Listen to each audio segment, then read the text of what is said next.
वैसे तो प्रेगनेंसी किसी भी महिला के लिए बहुत ही खूबसूरत फेज होता है, लेकिन ये कहना भी गलत नहीं होगा कि यही वो टाइम है जब एक महिला अपनी बॉडी में कई बदलाव भी देखती है और इस दौरान उनको कई तरह की परेशानियों का सामना भी करना पड़ता है। इसी में से एक है जेस्टेशनल डायबिटीज। ये एक ऐसी स्थिति है जब शरीर में ब्लड शुगर की मात्रा बढ़ जाती है। ये आमतौर पर गर्भावस्था के दौरान महिलाओं में विकसित होती है, जिसकी वजह से प्रेगनेंसी में महिलाओं को कई तरह की परेशानियों का सामना करना पड़ सकता है। नमस्कार, मैं हूं सौम्या शुक्ला और आज हम बात करेंगे जेस्टेशनल डायबिटीज के बारे में। क्या है जेस्टेशनल डायबिटीज, क्या क्या रिस्क हो सकते हैं इसमें, इस कंडीशन में बेबी को क्या क्या प्रॉब्लम हो सकती है और इससे बचाव कैसे किया जा सकता है, इन सभी सवालों का जवाब जानेंगे गायनिकोलॉजिस्ट डॉक्टर फरहेहा खातून से।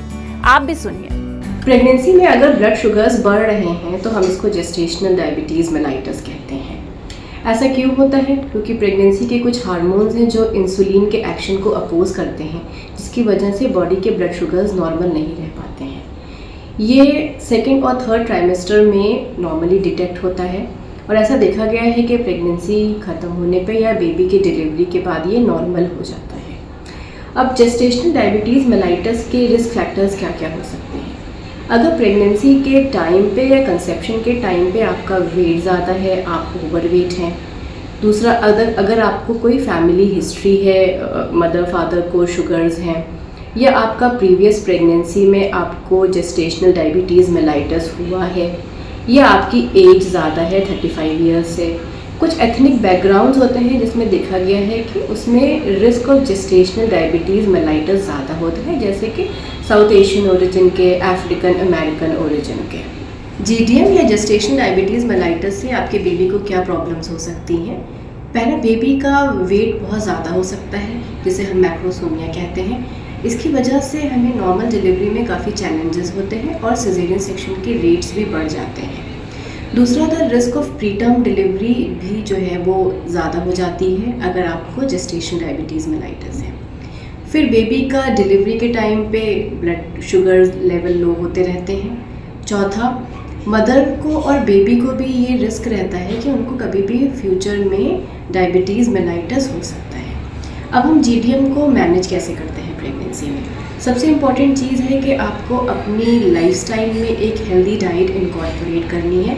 आपकी डाइट में जो कार्बोहाइड्रेट्स हैं उसमें फाइबर ज़्यादा हो और जो भी कार्बोहाइड्रेट है उसका ग्लाइसेमिक इंडेक्स लो होना चाहिए। मतलब कि अगर उसको आप खा रहे हैं तो उसके शुगर का रिलीज़ कम होना चाहिए और ईज़िली डाइजेस्टेबल होने चाहिए।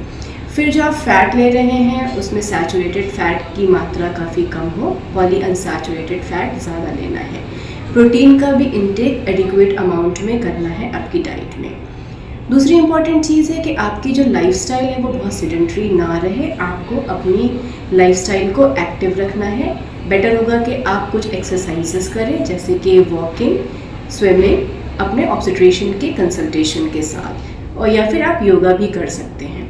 लास्ट रिजॉर्ट फिर हमारा आता है मेडिसिन्स में क्या है, हम ओरल ड्रग्स भी ले सकते हैं और फिर अगर वो आपके ओरल ड्रग्स से कंट्रोल नहीं हो रहा है तो फिर हम उसमें इंसुलिन भी ऐड करते हैं मैनेज करने के लिए शुगर्स इन प्रेगनेंसी। अब जेस्टेशनल डायबिटीज़ मेलाइटस जो है आपकी प्रेगनेंसी को एक हाई रिस्क प्रेगनेंसी बनाती है, लेकिन कुछ चीज़ों का अगर हम ध्यान रखें, जैसे कि हम रेगुलर अपने ऑब्स्टेट्रिशियन के साथ एंटीनेटल काउंसलिंग में रहें, एंटीनेटल केयर में रहें, जो वो हमें एडवाइस बता रहा है उसको हम फॉलो करें, अपनी लाइफस्टाइल को एक्टिव रखें, शुगर्स हमारे कंट्रोल रहें, तो हम इजीली इस हाई रिस्क प्रेगनेंसी को भी मैनेज कर सकते हैं और फिर एंड में हमें एक हेल्दी मदर एंड बेबी साथ में रहता है। तो जैसा कि आपने सुना, अगर प्रेगनेंसी के दौरान अच्छी डाइट और थोड़ी एक्सरसाइज आप अपने रूटीन में शामिल करेंगी तो आप भी इस कंडीशन से बच सकते हैं। तो फिलहाल के लिए इतना ही। नमस्कार।